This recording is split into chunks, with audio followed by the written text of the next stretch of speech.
Today, we are diving deep into Dr. Anna Lemke's fantastic book, Dopamine Nation. It tackles a question that I think a lot of us are wrestling with. In a world that's just overflowing with easy pleasure, why do so many of us feel, well, kind of miserable? Let's get into her roadmap for finding our way back to balance. This quote from Dr. Lemke it hits the nail on the head, right? It perfectly frames the problem.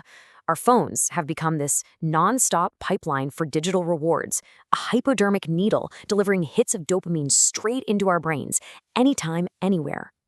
So how in the world did we get here?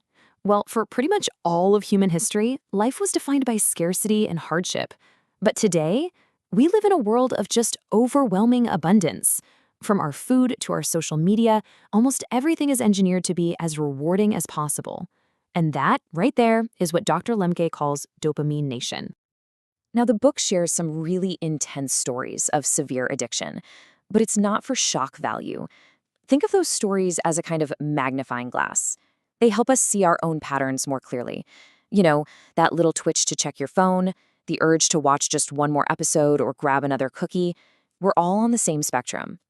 Okay, so just so we're all on the same page, the book gives us this really broad but super useful definition of addiction. This isn't just about hard drugs. It's about any compulsive behavior we keep doing, even when we know it's causing real problems in our life. So why do we get caught in these traps? What's the mechanism? The answer, it turns out, is deep in our brain chemistry. And the book explains it with this brilliant, simple metaphor, the pleasure-pain seesaw. Have you ever noticed this? That amazing feeling from, I don't know, a great dessert or a new purchase, it never lasts, does it? It fades. And sometimes afterwards, you feel even a little bit worse, already craving that next hit. Well, here's the thing. That's not a personal failing. It's just your biology doing its job. So here's the big idea. Picture a seesaw, a teeter-totter in your brain. On one side, you've got pleasure. On the other side, you've got pain. And your brain's number one priority, its main job, is to keep that seesaw perfectly level. Now, this constant drive for balance has a scientific name, homeostasis. It's the simple yet incredibly powerful principle that runs the whole show. Your brain desperately wants to stay in a state of equilibrium. It doesn't like being tilted too far one way or the other for too long. Okay, so here's how the cycle plays out. You get a big hit of dopamine, a big rush of pleasure, and your seesaw slams down on the pleasure side.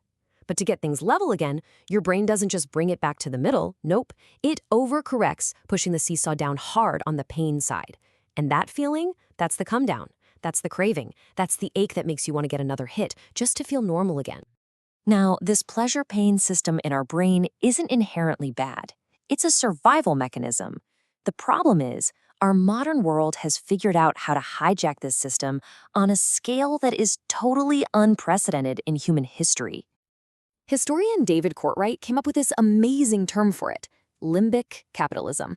It describes a whole global economy that is built to target the most primitive, reward-seeking part of our brain, our limbic system.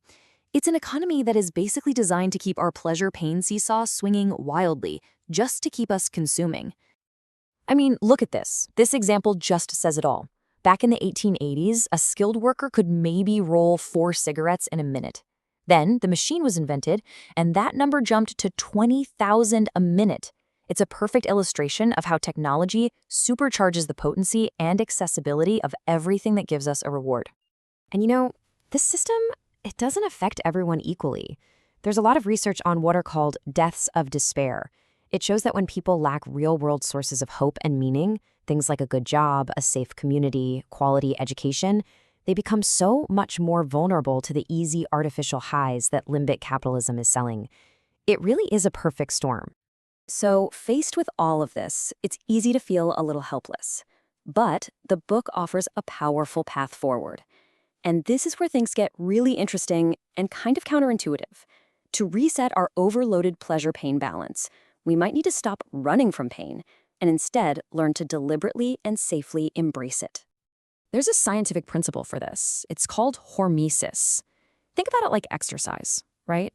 You apply a stressor, you lift heavy weights, and it creates these tiny micro tears in your muscles. Your body then responds by not just repairing them, but rebuilding them even stronger. A little bit of a bad thing in a controlled dose actually makes you more resilient. So, just how powerful can this be Well, check this out. One study looked at what happens to our brain chemicals after a plunge in cold water. The results were just staggering. Dopamine, the very molecule we're trying to rebalance, went up by 250%. And here's the best part. It wasn't a quick spike and crash. This was a slow, sustained rise that lasted for hours.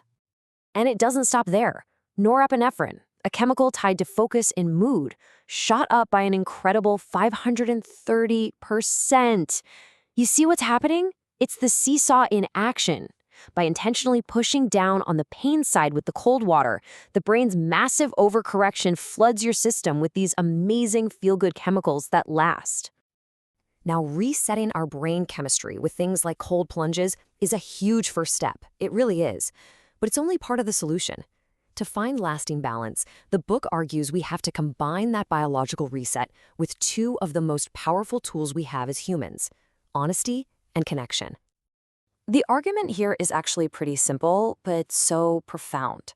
Radical honesty, being truthful with ourselves and with other people, is the absolute foundation. Why? Because it forces us to actually see our own behaviors. It builds trust, and it lets us start telling an authentic story about our own lives. Of course, being honest can bring up a lot of shame. But the book makes this incredibly important distinction. There's destructive shame, which happens when you're judged and rejected, and it just pushes you deeper into isolation. But then there's pro-social shame. This happens in a supportive group, like AA, where you're held accountable but also accepted. That kind of shame actually motivates positive change. There's this amazing line from the myth of Odysseus. After he's fought all these horrifying monsters, he finds that the true moment of healing, the moment the monsters finally lose their power over him, is when he stands up and tells his story out loud. The act of telling our truth is, itself, transformative. And what does all this lead to? Well, honesty and vulnerability are the ingredients for real, genuine human connection. When we share our truth, our brains release oxytocin, the bonding hormone, which gives us this deep, lasting sense of well-being. And that feeling, that healthy connection, is the ultimate sustainable alternative to all the cheap, artificial highs the world is trying to sell us. So it all comes down to this. It's not about becoming a monk and avoiding all pleasure. It's about being intentional. It's about tipping our own seesaw back towards balance by choosing our discomforts and leaning into honesty and connection. Which brings us to the final question, one for you to think about.